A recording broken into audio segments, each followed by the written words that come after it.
Right? Yeah, that's the thing that we have been doing every single day at my conference. Right? Can you three please sit at the first row? Come on, man. I promise I don't spit. Okay, I won't spit. All right, bring some people in the front. Okay. All right, open your lesson notes. If you have opened your lesson notes already, or please pass it on to your friends, please. If you have opened it up, there's a key word in there, and we're gonna talk about it for the next 3 months. So as you know that we have just closed off our evangelism playbook before the conference, and so now we'll be start talking about love. Right? It's not just about love as a concept, but what does it mean to love in the biblical sense? And also, what does it mean to love one another? Okay? So, on every single midweek right now, we're going to open up this new playbook, or you call it a new series called the Love One Another series. And as for the leaders' meeting, we will start having this playbook called Discipling Playbook. Right? So, as they come hand in hand, right? And talking about love or loving one another. As I shared too many times about what kind of love has drawn me to Christ, and I'm talking about this guy Sean too much. So I would like to bring in another story. Talk about love one another. I think the first time ever, and it's so remarkable and so impressive to me, that was the love that came from my history teacher during my high school years. So before high school, I've always been a naughty kid. I've always wanted to do stupid things to get attention from people. And but I was still being bullied badly by that, and also being looked down by people. Although I get the attention, but those attention just people just think I'm an idiot. I'm the clown of the class. Right? But deep down in my heart, I knew that wasn't the attention that I wanted or I needed, because that didn't really help me to become a more confident person. And still, every single day, I just had no purpose. I had no dreams. I didn't even know what should I be studying at university. And later on, I got myself into deep troubles at school, and I got suspended. I suspended for a whole semester just sitting in Dean's office. And everybody walked past by, even the teachers that didn't know me all knew about me. And the dean was purposefully wanted to make fun of me in front of our teachers too, because I just got into too many troubles in such a short amount of time. And it was until the new semester when I went back to the dean, and then he said, am I still coming back to your office? Or like, I said, yes, sit there. Sit in the same corner that you were sitting like 2 months ago. And just 2 days, after 2 days, and then that history teacher came in. So his name is Mr. Stewart, Zachary Stewart. So Mr. Stewart walked in, and then he saw me. Hey, who is this guy? I never met him. But why is he sitting there? And then, of course, the dean explained the story to him. And I said, all right, okay. How about you put him into my class? Right? And I will take care of him. And he was like, okay, all right, if you want him. All right? And then I started to feel inspired by him, because I never really felt such a love from a stranger. And immediately I felt everything that I've done didn't really matter. Who I was didn't really matter. He saw me something that I didn't see in myself. And since then, everything changed. My grade went up. I started caring about doing well academically. And also I started to winning. I out of my own expectation, I started winning over some of my classmates' respect. My dad was amazed at the change of my report cards. That's something that's makes all students scared of. And yeah, that really changed my life. All right. So today's lesson's title is called "Time to Really Love One Another." All right. And as we know that we all need to grow in this area. So today, where is your heart and skills in this area of loving your fellow Christians? So today, other than me sharing my story, and I'd just like to invite a few disciples to come and share theirs as well. So the first one, can I ask Sean to come up to share share about just one of your best friends and why they have become your best friend? Shall we? Okay, cool. Yeah. My best friend, I don't know, I'm cheating a bit, but obviously it's Eric, my brother. Oh. But I think because I guess that still teaches me a lesson, which is the ministry of presence. I think when I think of why me and Eric have kept a good relationship all this time, it's just because we're there for each other. Doesn't mean we talk deep sometimes. Doesn't mean we do anything in particular, but we're just always there for each other. So I think that has taught me why I think that relationship has always stayed strong. So, yeah, so I cheated again. Well, at least you tell me the why. Yeah, of course. Well, next one, can I have Naomi? Take a share. Yeah. After that will be Div and Chelsea. Yeah. So my best friend is Monica.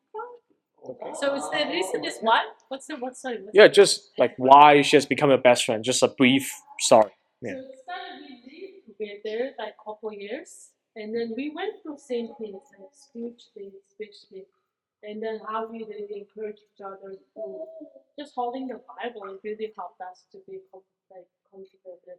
And then I think also that really encouraged her to start dating with Douglas, and Oh, that Monica.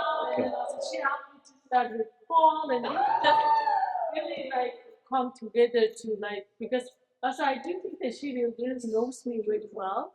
And then at some point if I need help, she will just come along. But also she's very kind and I always look up to her because I always share also in her birthday too that she always reminds me of the scriptures that um, put others above yourself. That was actually exactly like Monica. She does put others above herself, and always she can deny herself, and then like, if she really focus on me, she can just do anything for me. So she's like really amazing woman. And then when you're back from uh, Cambodia, she actually her and Douglas just offered us her home and we stay with them and then they were just married and we were married and also it really combined us combined get help us to get close because we just also live together just after we get married and then also going through same things with marriage situations. It's easy for me to open to her and she was get open to me. And then even just we decided like when we had some fights or anything resolving, calling me there, they're there. And when they have something, we help. And they when we have something, they were there to help us. So mostly like that. And then yeah, she. But I do think sincerely not know that she knows me very well. Also because how we live together, and also I love her like her weakness and her strength, and that's why we help each other through our weakness. And wherever the strength comes up, we know also have to encourage each other. Also when our weakness comes up, how we have to help each other to overcome that weakness. Appreciate it, Naomi. Thank you so much. Div, come on, Div. Tell us about it.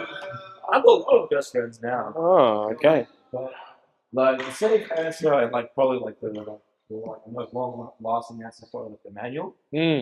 Come on. Because I think the main there's a lot of reasons, but the main one is like his love is unconditional. So like during my first year as a disciple, like I was like always like the most loving, like especially to like him and to Effie. But that never like really like that never really tainted like his love for me. And like he still claimed me as like his spiritual son, even when I wasn't the most loving.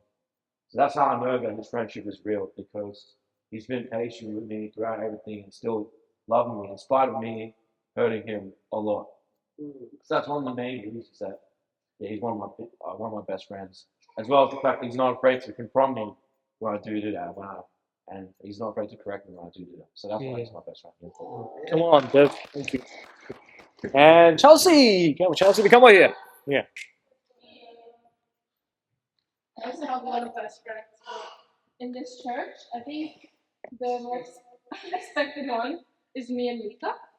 Like at first we weren't really like close, but I think during the 2025 Sydney workshop, there was like a sister session, and one of them was just like I forgot what they were trying to say at the point, but it was basically confessing things to one another. And in my head, I wasn't close with Mika, so I was like, we need to do it, like, to just be open and just like get to know each other. And at first, like, I feel like I don't know how to like just love her because like we have nothing in common. I feel like we're really different. But after that confession session, I found out that we're actually so much like alike. And she's my best friend because she always tries to like listen to what I'm saying. Like for example, I went through this, and she never really like judged, and she never tries to like be to look more like righteous. If that makes sense. Mhm. Just listen to like, oh yeah, I understand. Like I can relate in this way. So I think I appreciate that she made me feel really seen and listened and loved in that way. So my best friend. Yeah, right, great. Thank you. All right, awesome. Thank you, guys, for sharing. But as you notice, many, almost all of us have mentioned about our best friend are the ones that it always tends to be the one that has came and rescue us in our most difficult times, and also who has been the one that give us the joy, and also who will always be the one that will ignite our faith once again. And, and many of us, we always mention about the people in God's kingdom as well, in the church as well. As myself, I've noticed many people do go to, even churchgoers or Christians, they go to church a lot, but it's not very common that they will bring up, oh, their best friend is actually one of them in the church. Right? I go to church, but I will leave church and go back to my own friends group. But how come with us that we always seek someone that who has walked in the faith with us as our best friend? Because point number one, Christianity is a religion of relationships. John chapter 13, verse 34 to 35. A new command I give you. Love one another as I have loved you. So you must love one another. By this, everyone will know that you are my disciples if you love one another. So Jesus said that the work that he came to do will be judged by the manner in which his disciples related to one another. So that's all he wanted us to imitate. The whole Bible is all about relationships. It starts with our relationship with God, and it trickles down with our relationship with our fellow. In Old Testament, it will be the fellow citizens if you are a king, or with your fellow countrymen. And later on in the New Testament, it's all about between disciples. And just to summarize the contents in the Old Testament, Jesus said that it distilled down to loving God with our entire being. And later on, it extends to the second greatest commandment, which is Matthew 22, 36 to 40. Teacher, which is the greatest commandment in the law? Jesus replied, love the Lord your God with all your heart, and with all your soul, and with all your mind. This is the first and greatest commandment. And the second is like it. Love your neighbor as yourself. All the law and the prophets hang on these two commandments. So Christianity is very simple. Love God and love people. And as we know that we're going to learn to love God first. But God doesn't matter it's Old Testament or New Testament. The Bible is designed to teach us how to love in the way how God loves us. Right? It's to motivate us to relate with one another on earth in the manner which He relates to the inhabitants of heaven itself. Right? His kingdom on earth, which is the church, is meant to be a reflection of what heaven should be like. As in Hebrews chapter 10, verse 1, the law is only a shadow of the good things that are coming, not that realities themselves. For this reason, it can never, by the same sacrifices repeated endlessly year after year, make perfect those who draw near to worship. So the Bible focuses on relationships at 4 levels. Relationship between man and God, which is our maker. Second, relationship with the physical family. Relationship between God's children, us, and the relationship of His children to the ones who are not yet His children yet. So all these areas are highly important. Very large portion of scriptures are aimed at each of them in this class series. So we're just all going to surround this for the next 3 months. And I think we're already going to love this because all you're going to do, all the practicals and challenges in this class series is all about loving your fellow Christians. Go do fun things together. Go love the person sitting next to you. Think of different creative ways to do so. All right.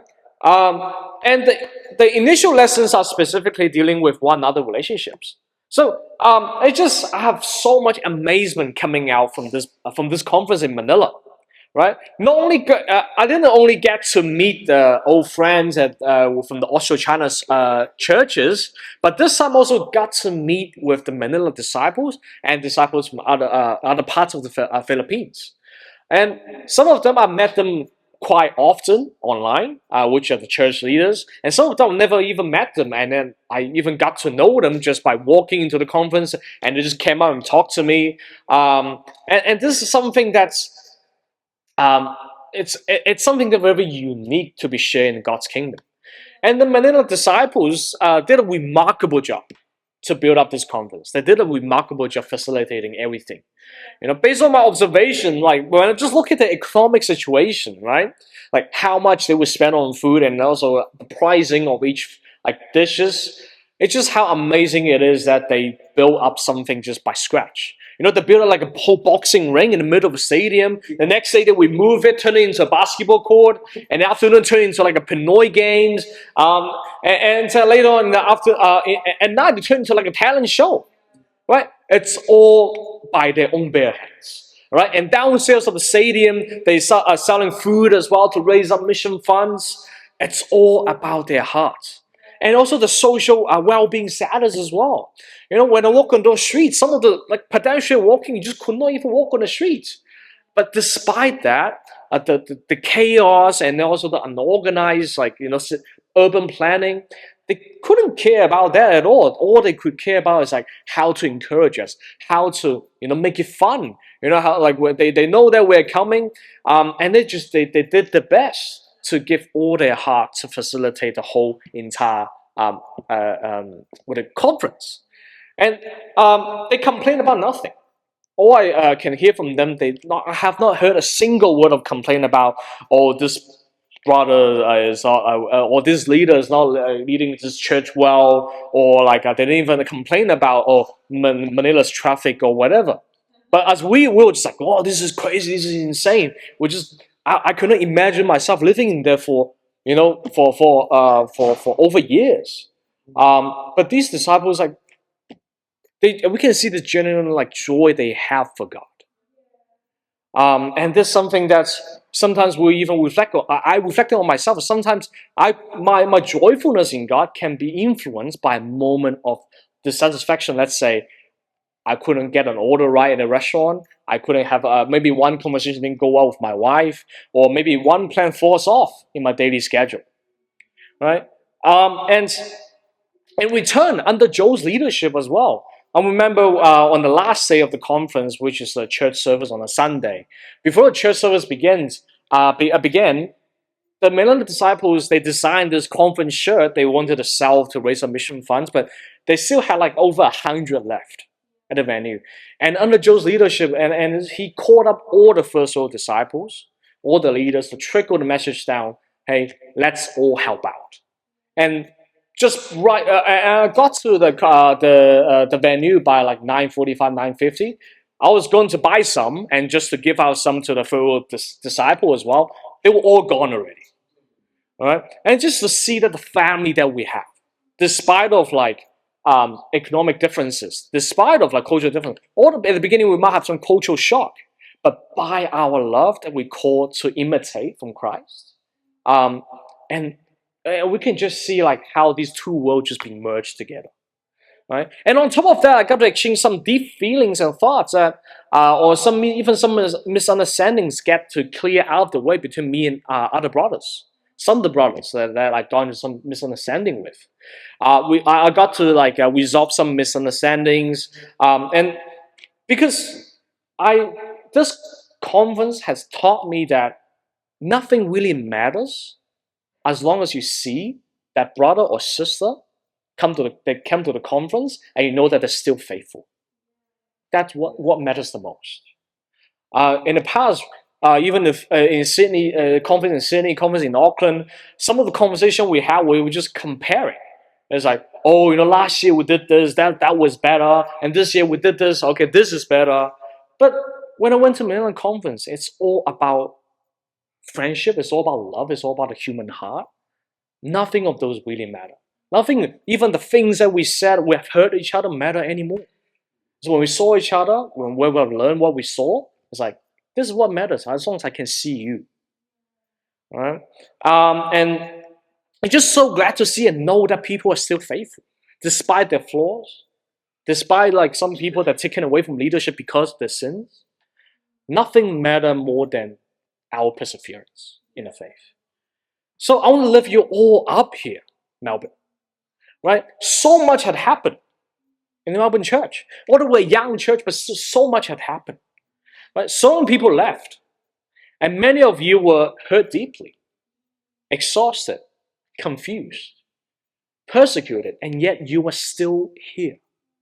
That's what matters. This is what matters. Not many religious groups have what we have. In God's kingdom, there's no strangers to us. Even strangers can immediately make us family.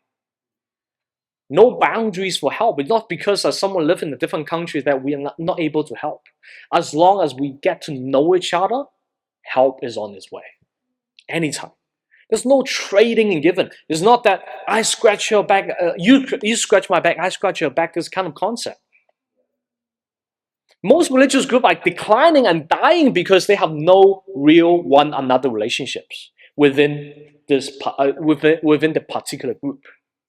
Even though when they fail to love one another at times, they do not have the principles and the conviction to get back onto it. God works in our lives primarily through the people in our lives. So do not underestimate even just a few. Even Paul started with this service saying the workers are few. Right? Do not underestimate the few people around you. Right? These people are put around you for a specific reason. And if we do not have significant spiritual relationships, as what's being defined in the Bible, we cannot attain spirituality as a group in the first place. Many organizations do have a framework. They have something also called a connect group. Right? They also have conferences. But without love, what we talk about, the selfless love, the forgiving love, it will fall apart. That is why the Christian world is so divided today. Christians are no longer taught and called to be sacrificial. They're not called to imitate the faith that the Manila disciples have. Even when Christians are being met at a conference, for Christians out there in the world, they go to a conference, but they still won't remember each other's names. Once they go back to their own country, their life has nothing, how they live has nothing to do with these people they just met. Right? And just reminds me of the cafe that when me and my wife were still living in Auckland, we have this cafe downstairs where we live, and the cafe owner also goes to church. He's also a Christian. But when he told me about the reason why he goes to his church, it's simply because he could find lots of business connections there. Why he won't go? One day he said he'll come to our church service, but he decided, when he heard his church is actually doing a conference with another church, he went there immediately because he simply want more business connections. It's all about business, business, business. What I want. That is not to talk down on him, but this has become a norm in the Christian world even. So do not underestimate the online kingdom day. You even be able to connect with the brothers and sisters overseas, right? These people, many Christians out there don't even have these opportunities. The fact that you can get so many international friends, people who don't live with you in the same place, same country, but they know your name. They message, they call you, right, from time to time. This is one of the rarest places in the modern days, where people stay here not for their own interests, not going after what they want, but they stay here to give. No matter like even you hurt them, no, let me just keep giving. Life has too little to do with possessions, accomplishments, entertainment, and any related pursuits. Right? In spite of the fact that those things are what our present day seems to be, the purpose, life has everything to do with relationships. Even in business, you can't do business without relationship. That's why people do their best to please their business partners, just simply asking for a signature on the contract. As Moses said long ago, choose life so that you and your children may live. Deuteronomy chapter 30, verse 19. So, however you have your life choices can affect your future generations. How you live your kids, how your kids will grow, what kind of person they're going to grow up to be. Even though they go out their own way, and what kind of character they can look back to. They can actually return to the reality, return to what really matters. Life lived according to God's plan is the abundant life which Jesus came to give. Life lived according to any other plan is merely just to prove that you exist. It's just to be there, like what Dev shared about his colleague.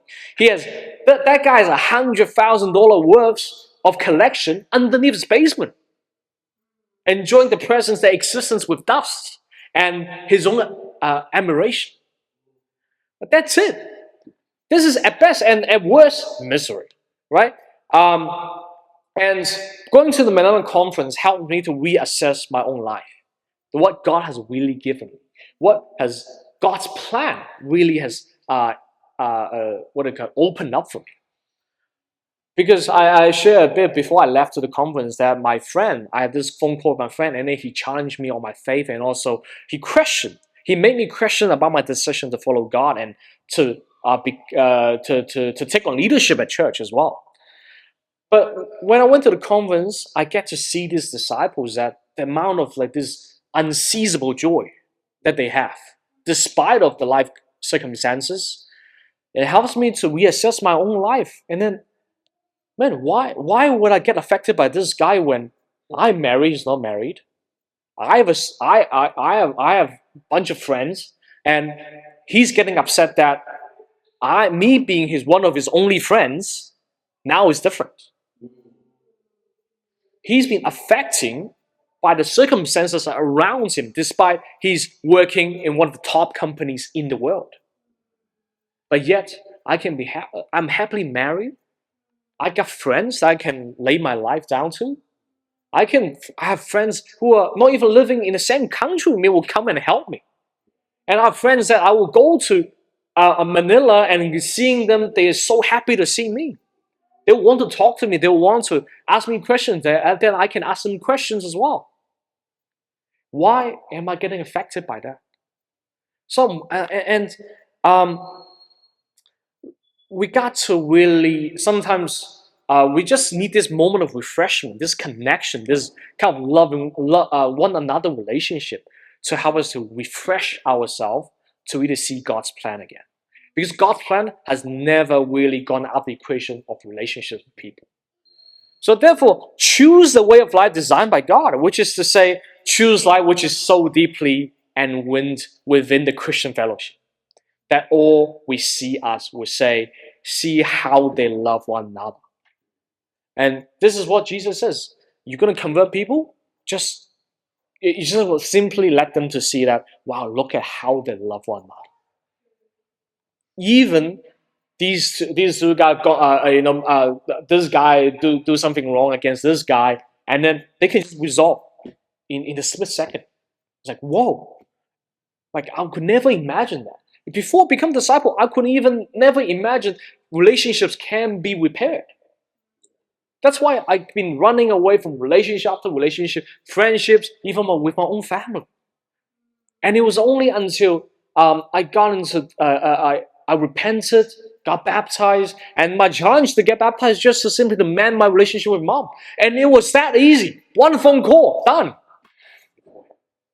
right? My mom calls me every single day, like she's chasing after me. She wanted to man with me, but I didn't want to. But it was the power of Christ, of the Bible, that talks about this love between one another that can cover a multitude of sins. Point number 2, get ready to learn to love at Jesus' standard. Right? So here's a challenge from this lesson, right? Just to memorize one of these scriptures a week, okay? And to marinate yourself with these scriptures. So I'm just going to read out the key words in this in all of these scriptures, right? Devoted to one another, accept one another, instruct one another, agree with one another, equal concern for each other, serve one another, bearing with one another, be kind and compassionate to one another, submit to one another, teach and admonish one another, make your love increase and overflow for each other, love each other, encourage one another, be kind to each other. The love every one of you has for each other is increasing. Encourage one another daily, spur one another on towards love and good deeds. Encourage one another. Do not slander one another. Pray for each other. Live in harmony with one another. Love each other deeply. Offer hospitality to one another. Clothe yourself with humility towards one another. Love one another. Love one another. You can see so many scriptures just simply to teach to love one another. So here are some books being recommended by Joe to help yourself, to even as a self-help book to grow as well. I think what matters the most is that no matter what we do as a family, I want the results that everyone feel like they have grown. Not that feel like they have to do a service out of the church leader something, or they felt like they've been compelled, they've been condemned if they don't do so. Right? I just want all of us to grow. Doesn't matter how you read this book. You can be on Spotify, audiobook. I do audiobooks and playing World of Warcraft. Right? I just think of different ways that you can learn. So the beginning book will be like how to win friends and influence people. I think most of you have read that. Or at least have heard about these books. 5 Love Languages, A Tale of 3 Kings. And some of the advanced books, and here's like Emotional Intelligence, Influence, The Psychology of Persuasion, Difficult Conversations, The Power of Now, Radical Acceptance, Being Wrong. I love this one. And later on, I have a story that I learned from Manila as well by being wrong. Okay, mistakes were made, but not by me. So the title to this lesson is Time to Really Love One Another. So this is basically introduction to the book, to the lesson series. And the challenge is to memorize one of these verses. Memorize one verse of these scriptures every single week, and start reading or listening to one of these books. Right? As 1 Peter chapter 4 verse 8. Above all, love each other deeply, because love covers over a multitude of sins. So as long as we learn to love one another, there's nothing to be scary about. As I might mess up, or I might fall somewhere, because we know that we have each other. So I will see you tomorrow night for Uber Eats Run, and especially for the people who need help for raise up special funds. Jump into my car. I think tomorrow will be me and Wayne will be on board on that. So we're going to start heading out 8 p.m. for special missions. Don't give up. Don't let your challenges become your demons. Right? The special contribution is just one of the things. Right? There's a lot more that we got to go through. But this is just the start of God's glory. We are about to praise for eternity in Melbourne. Right? We are here for each other. Right? To be all the glory.